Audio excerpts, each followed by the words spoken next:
اگر selection committee مجھے consider کرتی ہے تو وہ کبھی آپ کے پلان کا حصہ نہیں، یا وہ صرف ریڈ بال تک محدود کر دیے گئے ہیں؟ اور ساتھ میں اگر آپ ایڈ کر دیں گے، جیسے آپ نے کہا آپ انٹرم ہیڈ کوچ ہیں کیونکہ نیوزی لینڈ سیریز میں اتنا ٹائم نہیں تھا،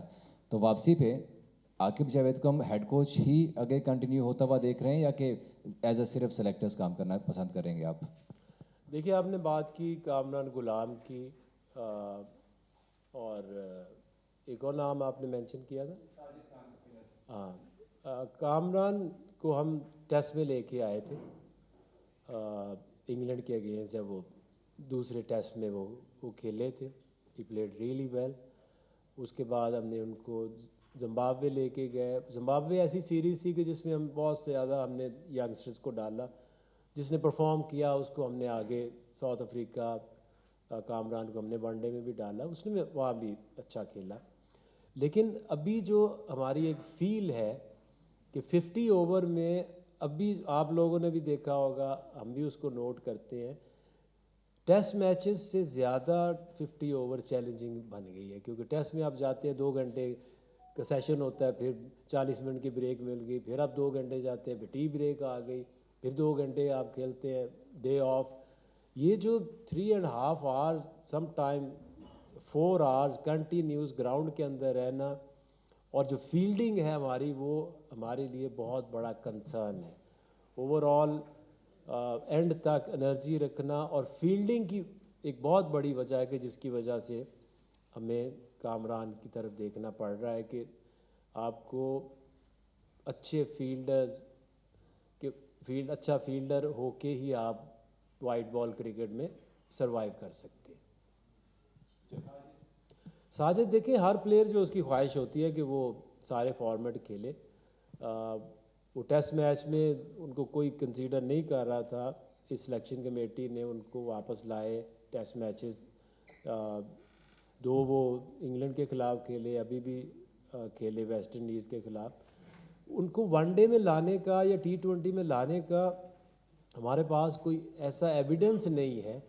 کہ جب وہ لسٹ اے کے پاکستان میں میچز کھیلتے ہیں یا T20 کے کھیلتے ہیں تو کوئی اس طرح کی پرفارمنس نہیں ہے کہ جو ہمیں مجبور کرے کہ ہم ان کو وائٹ بال میں بھی لے کے آئیں۔ جو پچز ڈفرینٹ ہوتی ہیں ٹیسٹ میچز کی، جیسے ہم پچز بنا رہے ہیں، تو اس کو آپ کبھی بھی کمپیئر نہیں کر سکتے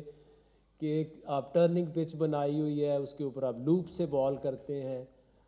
ورائٹی اتنی نہیں ہے جتنی کہ آپ کو وائٹ بال کرکٹ میں چاہیے، تو اس کی یہی ریزن ہے۔ اچھا، اگر بھائی مجھے کچھ آپ کی ماشاء اللہ باتیں ایسی ہوتی ہیں، بندے کو سکون آ جاتا ہے نا کہ سب کچھ ٹھیک ہے۔ ایک چیز تو یہ سمجھ نہیں آتی کہ جب بھی ہم نئی ٹیم گروم کرتے ہیں اور نیا کیپٹن گروم کرتے ہیں تو ایک سیکوینس کے ساتھ چلتے ہیں۔ سلمان علی اگر T20 کے لیے ایک اچھی چوائس ہے، اچھا کیپٹن ہے، پر ہم ساتھ جو وائس کیپٹن ہے، کیا ہم وہ گروم کر رہے ہیں کہ ہم فیوچر میں اس کو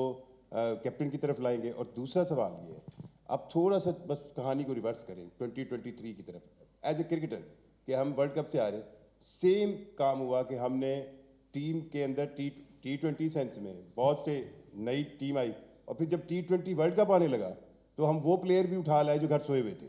ٹھیک ہے؟ تو کیا یہ اب جب ایشیا کپ آئے گا اس وقت تک ہم ایکسپیریمنٹ کریں گے، نئے پلیئرز کو چانس دیں گے، جائیں گے، تو پھر جب ہمارے پاس ایشیا کپ یا ورلڈ کپ آئے گا تو پھر یہی کام ہوگا کہ پھر سینئر پلیئرز واپس آ جائیں گے، انجیکٹ ہو جائیں گے؟ اس چیز کو روکنے کا طریقہ صرف ایک ہے، کنسسٹنسی۔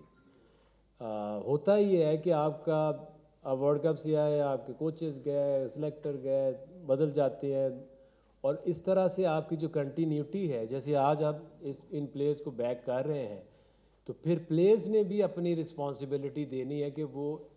ریزنیبل اچھی پرفارمنس دیں، اور ہمیں یہ انڈیکیٹ کریں کہ جی ہم یہ وہ لوگ ہیں، یہ وہ بنچ ہے جو ایشیا کپ یا ورلڈ کپ میں جانا چاہیے۔ لیکن یہ ایسا نہیں ہوگا کہ اگر یہ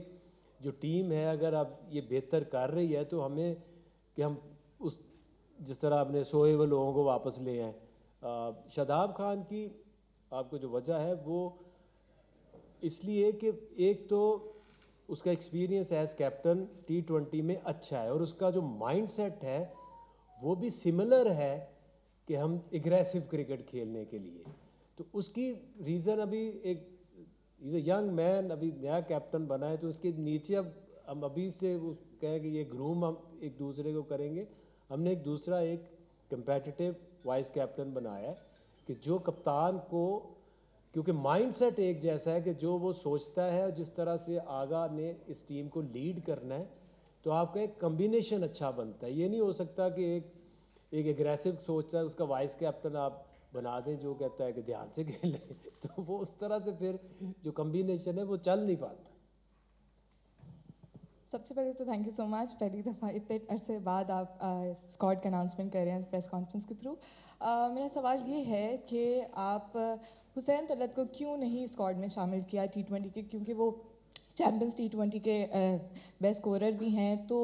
عثمان خان کس بیس پہ ہمارے اسکواڈ میں ابھی بھی شامل ہیں؟ ابھی چیمپئنز ٹرافی میں بھی ہم نے ان کو کیری نہیں کیا، ساتھ میچز نہیں کھلائے، تو وہ کس بیس پہ، کس پرفارمنس کی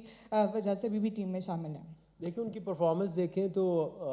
جو لسٹ اے ہے اس میں ٹاپ پرفارمر ہے، اس کے جیسے نہ کسی کی ایوریج ہے، نہ اتنے میچوں میں کسی نے رنز کیے ہیں. تو اس کی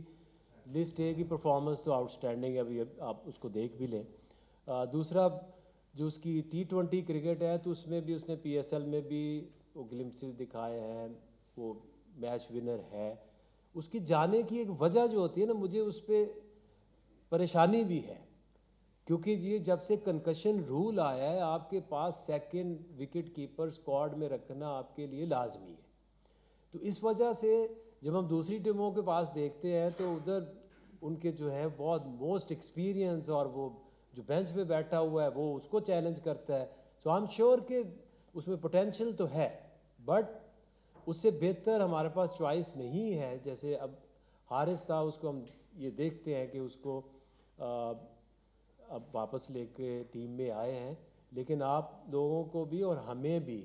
ایسے پلیئرز کو ڈیولپ کرنے میں پھر حوصلہ چاہیے.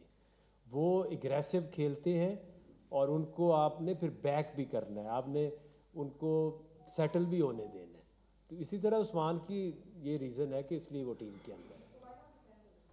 حسین طلعت دیکھیں وہ ہی از آلموسٹ دیئر، جو ایک ہم بات کر رہے ہیں نا 24-25 کے گروپ میں، ہی از دیئر. ابھی ہمارے لیے تھوڑا سا he was very in and out, تھوڑا سا تھا کہ مارجن کہ اس کو ہم کس طرح سے ٹیم کے ساتھ لے کے ہم we really respect his performance. اور آپ کو نظر بھی آئے گا کہ میں آپ کو بتا رہا ہوں کہ اس پول کے اندر ہے، وہ بہت کلوز تھا اس ٹیم میں آنے میں بھی. لیکن کچھ ایسی ہوتی ہے کہ آپ نے پھر جب ٹیم کا سوچتے ہیں نا کہ کمپوزیشن کیا ہوگی، آل راؤنڈر چاہیے، کتنے آپ کو بیٹسمین چاہیے، تو اس میں پھر مس آؤٹ ہو جاتا ہے ٹائم پلیئر. سلمان بھائی میرا سوال آپ سے ہے کہ کیونکہ ابھی جو ٹیم سلیکٹ کی گئی ہے T20 کی، اس میں آپ کی بھی ان پٹ لی ہوگی، تو بابر اعظم پہ بڑی زیادہ تنقید کی جاتی تھی کہ جب وہ کپتان تھے انہوں نے بینچ اسٹرینتھ نہیں بنائی تھی. تو کیا آپ کو انشورنس دی گئی ہے کہ یہی لڑکے آگے کھیلتے رہیں گے اور جو لڑکے پرفارم کریں گے بڑے ٹورنامنٹ سے پہلے انہیں آؤٹ نہیں کیا جائے گا، باہر نہیں نکالا جائے گا؟ اور دوسرا عاقب بھائی سے میرا سوال ہے، ہم نے جو ODI میں دیکھا ہے کہ بابر اعظم، امام الحق، عبداللہ شفیق وہی بیٹرز ہیں جو پرفارم نہیں کرتے آ رہے تھے ون ڈے میں، تو کیا ہماری توجہ ODI اسکواڈ کے اوپر یا ٹیم کے اوپر نہیں ہے؟ جی بالکل، آپ نے بولا کہ یہ لوگ آگے کھیلیں گے یا نہیں. ہم عاقب بھائی نے پہلے بھی بتایا کہ ہم نے ایک 24-25 کا جو پول ہے وہ ریڈی کریں گے، اس میں سے ہی ہم لوگ آگے لے کر پلیئروں کو چلیں گے. اور یہ جو برانڈ آف کرکٹ ہم کھیلنے جا رہے ہیں یہ ہائی رسک ہوگا، اس میں لوگوں کے فیلیئرز بھی ہوں گے. تو میں نے پہلے بھی بولا ہے اور عاقب بھائی نے بھی بولا ہے کہ ہم کو بیک کرنا ہے، کیونکہ جو کرکٹ ہم کھیلیں گے اس میں فیلیئرز بھی آئیں گے، کیونکہ ہائی رسک کرکٹ ہے، اس میں فیلیئرز آتے ہیں. اور دنیا کی جو ٹیمیں ہیں وہ ایسے ہی کرتی ہیں، اپنے پلیئرز کو بیک کرتے ہیں. ہم بھی بیک کریں گے اور وہ 24-25 پلیئر پول ہے ان میں سے انشاءاللہ آگے بھی ایشیا کپ اور ورلڈ کپ میں پلیئر نظر آئیں گے. آپ اچھا سلمان بھائی، جی آپ نے کہا کہ امام نظر آ رہے ہیں، عبداللہ نظر آ رہے ہیں، بابر آ رہے ہیں. دیکھیں جو آپ کی ون ڈے کرکٹ ہے یہ ایک مشکل کرکٹ ہے، اور آپ کو بھی پتہ ہے کہ امام کس طرح سے ٹیم میں آئے، کیونکہ سائم پہلے چلے گئے، پھر فخر کو انجری ہوئی. تو آپ کے پاس اتنی زیادہ ون ڈے کرکٹ میں اب کسی بھی ینگسٹرز کو لا کے اتنا آسان نہیں ہوتا. تو اگر جو امام کی بھی اگر آپ بات کریں تو وہ کافی دیر ٹیم سے باہر رہے، ہمارے بھی کنسرن تھے. ہم نے بھی ان کو کہا کہ آپ کچھ ایسا ضرور کر کے ہمیں دکھاؤ کہ you are interested and you have change.